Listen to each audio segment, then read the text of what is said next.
사울이 주의 제자들에 대하여 여전히 위협과 살기가 등등하여 대제사장에게 가서 다메섹 여러 회당에 가져갈 공문을 청하니 이는 만일 그 도를 따르는 사람을 만나면 남녀를 막론하고 결박하여 예루살렘으로 잡아오려 함이라.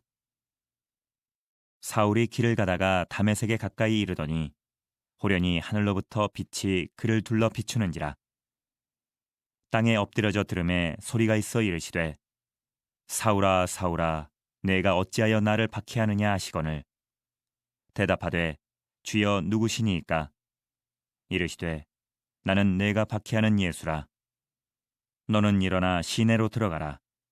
내가 행할 것을 내게 이를 자가 있느니라 하시니 같이 가던 사람들은 소리만 듣고 아무도 보지 못하여 말을 못하고 서 있더라.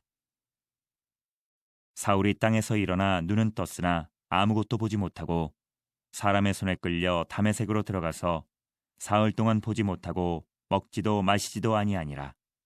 인생의 삶은 누구를 만나느냐에 따라서 많은 것들이 바뀌게 됩니다. 한 만남을 통해서 안 될 일이 되기도 하고요, 될 일이 안 되기도 한다라고 하는 것입니다. 지난주에 저희가 이사를 하게 되었습니다. 근데 그 이사하는 그런 과정들에 많은 어려움들이 있었어요. 일주일 만에 마치 야밤 도주를 하는 그런 사람처럼 급하게 이사를 할 수밖에 없는 그런 상황이 되고 말았습니다. 이사를 다 마치고 난 다음에 여러 가지 많은 것들을 정리하면서 생각하게 되었는데요. 그 정리하는 가운데 제 결론은 그거였습니다.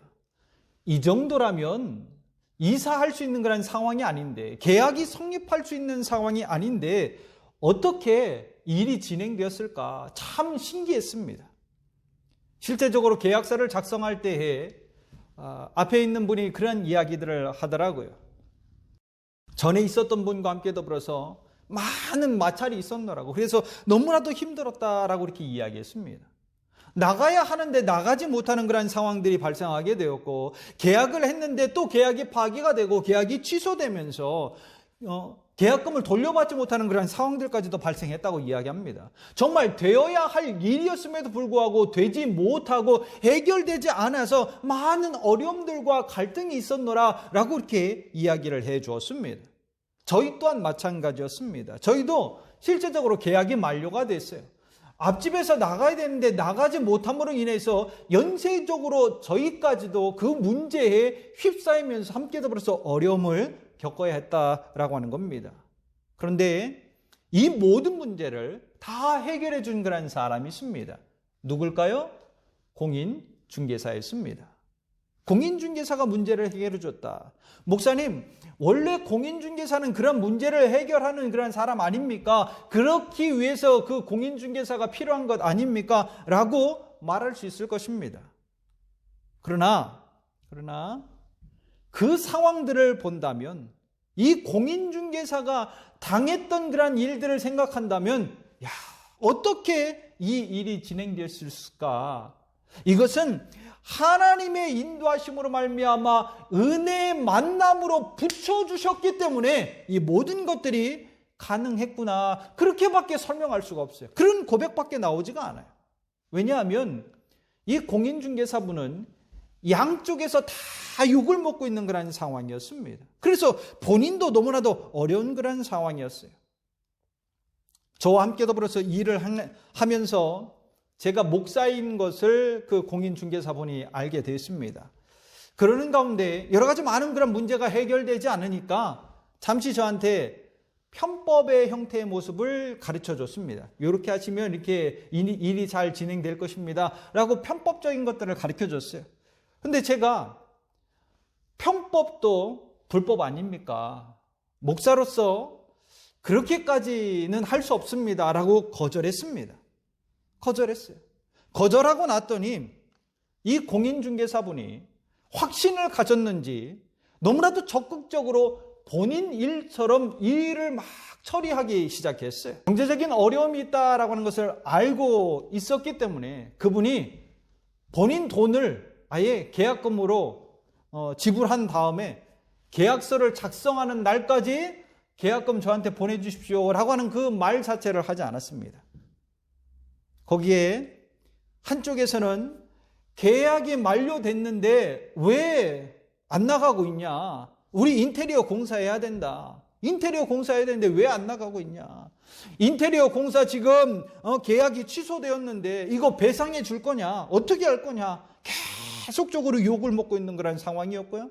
다른 한쪽에서는 너무 골치가 아프다. 문제가 너무나도 많아서 이 골치 아픈 일 때문에 나 너무 힘들다. 그러니까 계약금 내가 2배로 그냥 배상해 줄 테니까 없었던 일로 하자라고 그렇게 자꾸 화를 내고 있는 거예요. 이 공인중개사분이 겪지 않아도 될 일들을 다 감수하면서 저희 이사시키겠다고 본인 일처럼 막 동분서주하면서 뛰어다니고 있었습니다. 그냥 이문을 남기고자 했던 그런 공인중개사였다면 계약금 2배로 그냥 배상받고 없었던 일로 하면 끝나는 것 아닙니까? 목사님, 열심히 제가 이렇게 해보려고 했는데 어려움이 있어서 문제가 해결되지 않아서 이 집은 안 될 것 같습니다 라고 취소됐습니다 라고 말하면서 그냥 끝내면 되는 것 아닙니까? 거기에다가 제가 계약금 낸 거 아니잖아요. 공인중개사분이 본인 돈으로 계약금을 다 지불해 놨잖아요. 그러면 본인만 취소됐습니다 라고 이야기하면서 그 2배로 배상받고 그냥 입 싹 닦으면 끝나는 것 아닙니까? 그러면 편하죠. 그러면 너무나도 편합니다. 큰 이득을 볼 수 있는 그런 상황인데 그럼에도 불구하고 욕먹을 거 다 먹어가면서 문제 해결하겠다고 본인 일처럼 다 뛰어다니면서 결국에는 일을 해결시켰습니다. 일을 다 마무리 지었어요. 하나님이 붙여주셔서 만나게 해 주었다라고 밖에는 이야기할 수 없다라는 겁니다. 하나님의 은혜를 통해서 만남을 갖게 되었다라고 그렇게 고백할 수밖에 없다라는 거예요. 일주일 만에 이사해야 된다라고 하는 그런 어려움이 있기는 했지만 중간에 있었던 그런 사건들을 생각해 본다면 이거는 어려움도 아니었던 것입니다.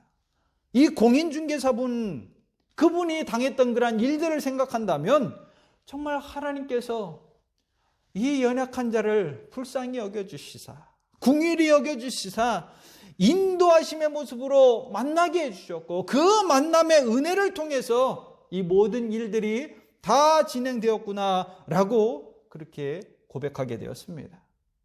인생은 만남으로부터 시작되는 것입니다. 만남으로부터 인생이 시작되고 만남으로부터 인생이 성숙해지며 만남으로부터 견디는 그런 삶을 살아가는 것입니다. 그리고 결국에는 그 만남을 통해서 최종적으로 우리의 인생이 완성되는 줄 믿습니다. 한 시인은 이러한 고백을 했습니다. 만남에 대해서 이렇게 이야기했어요. 만남으로 만남을 이어져 온 생명, 만남을 기다리며 눈물을 배웠고 만남을 기다리며 진실을 배웠고 만남을 기다리며 영원한 사랑을 우린 배워왔다. 인생의 삶 가운데 많은 만남들을 가져왔습니다. 그 중에 여러분 최고의 만남이 어떠한 만남이었습니까?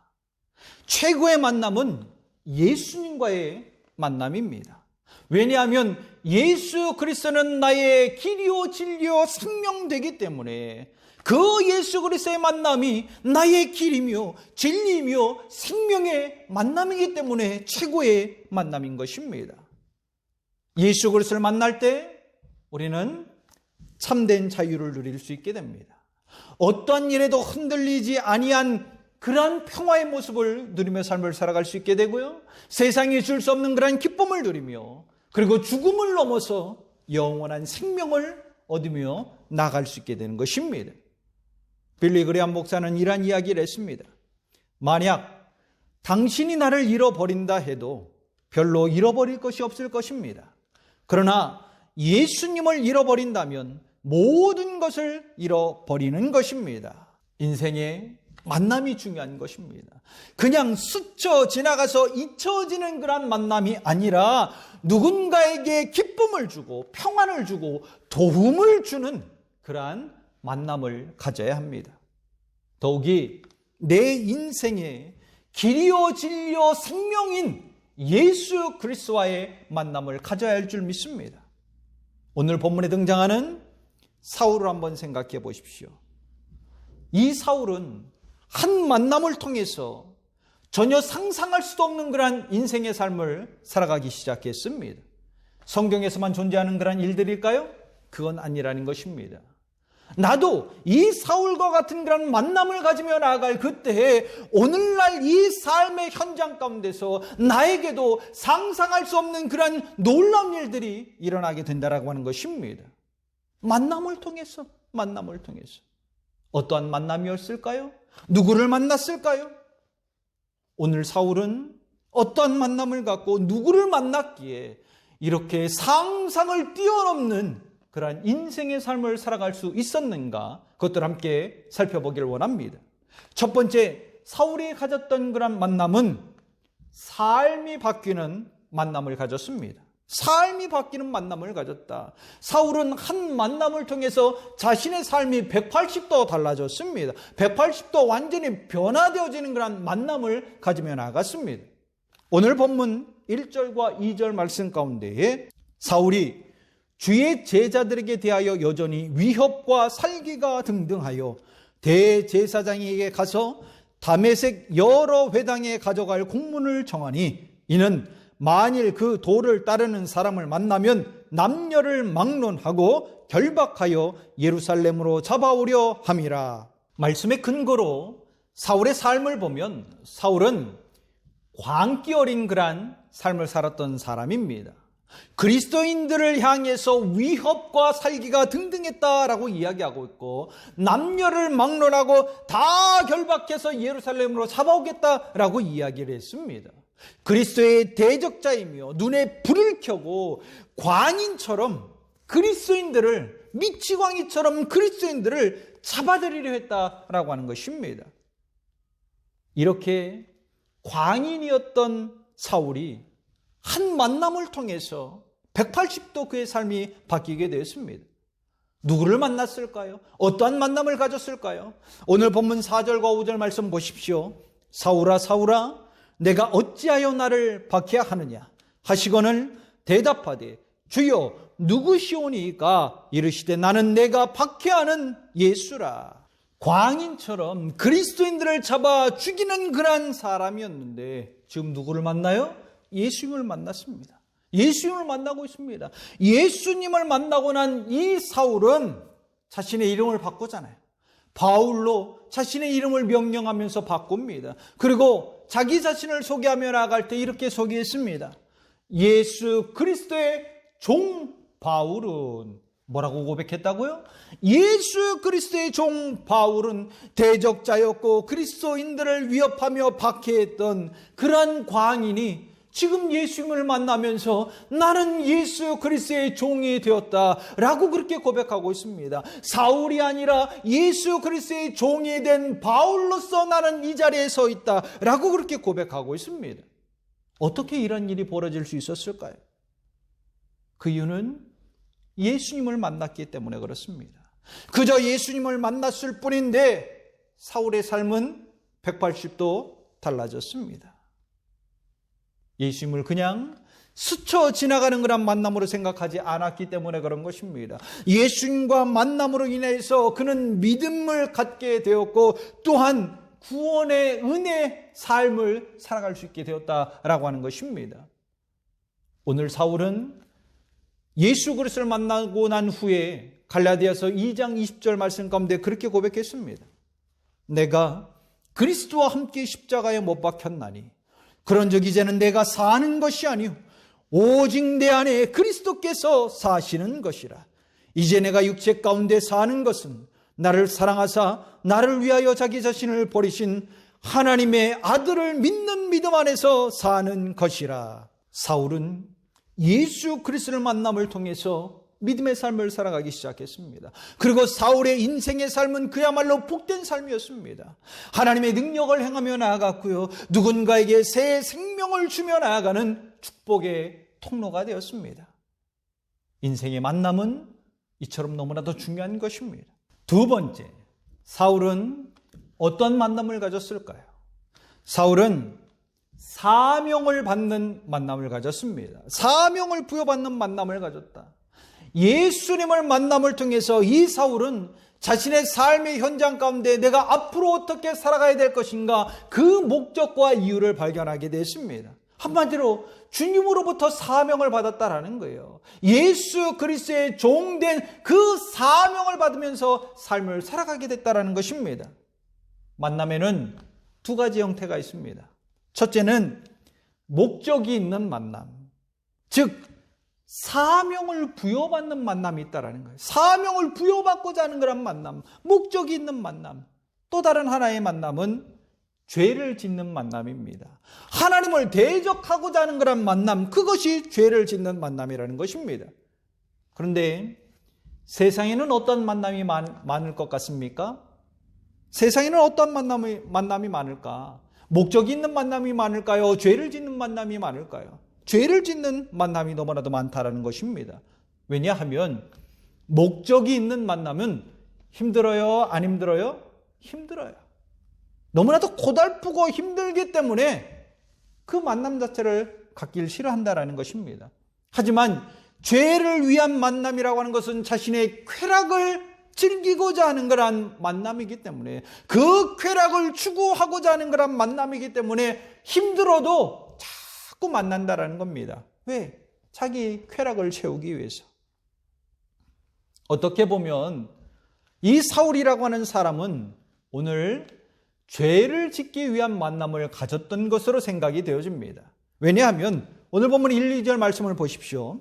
사울이 주의 제자들에 대하여 여전히 위협과 살기가 등등하여 대제사장에게 가서 다메섹 여러 회당에 가져갈 공문을 정하니, 이는 만일 그 도를 따르는 사람을 만나면 남녀를 막론하고 결박하여 예루살렘으로 잡아오려 함이라. 오늘 본문 말씀을 보면 사울은 사명을 받아서 그리스도인들을 결박하고 잡아오려고 했던 것으로 보여지지 않습니다.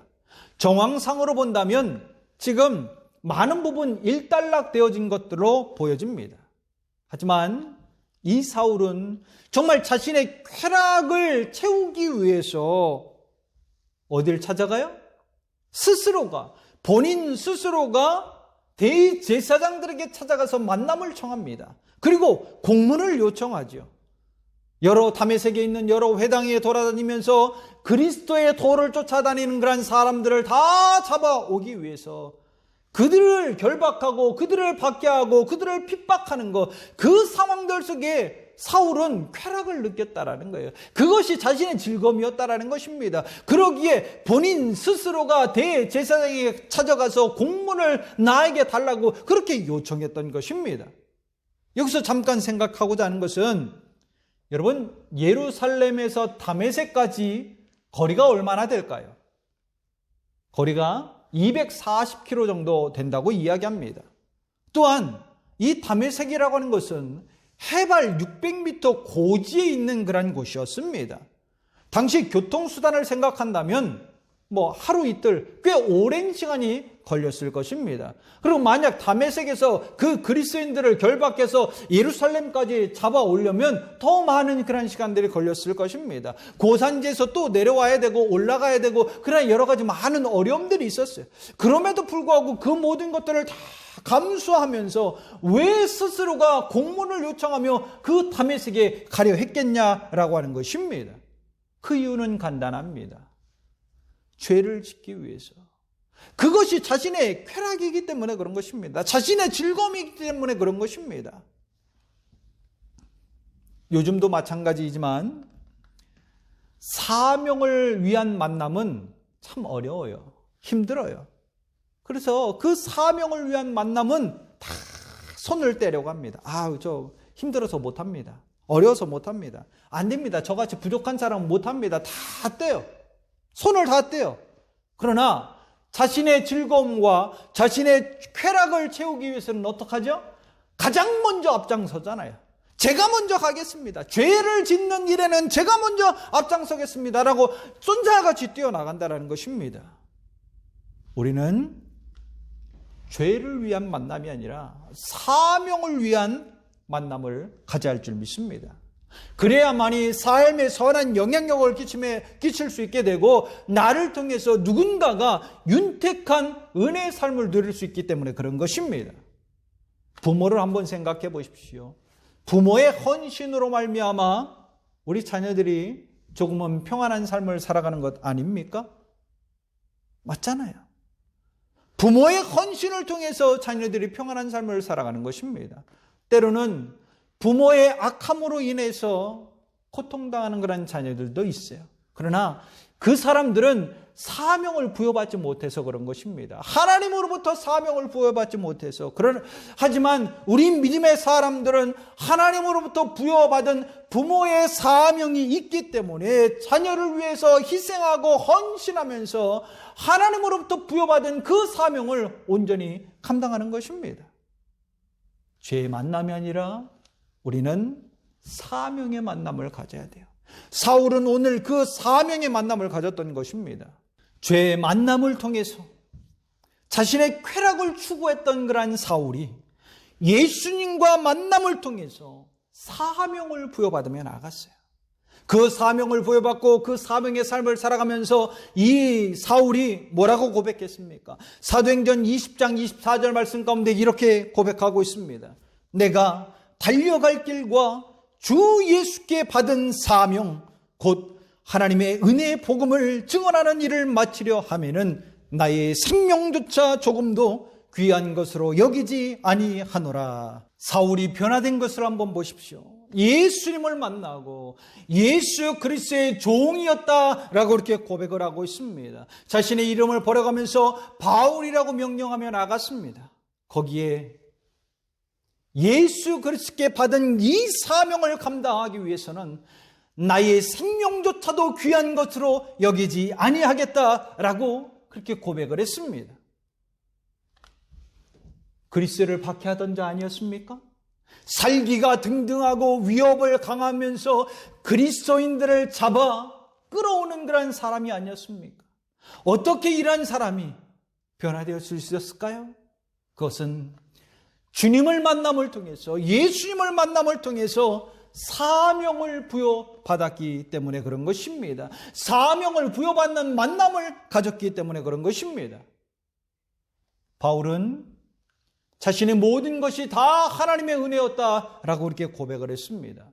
예수님과의 만남으로 광인이었던 사울은 180도 삶이 바뀌게 되었습니다. 사명을 부여받음으로 말미암아 누군가를 살리는 자가 되었고 누군가에게 기쁨을 주며 천국의 소망을 주는 그러한 축복의 통로로서의 삶을 살아가게 되었습니다. 이처럼 인생에서 만남은 너무나도 중요합니다.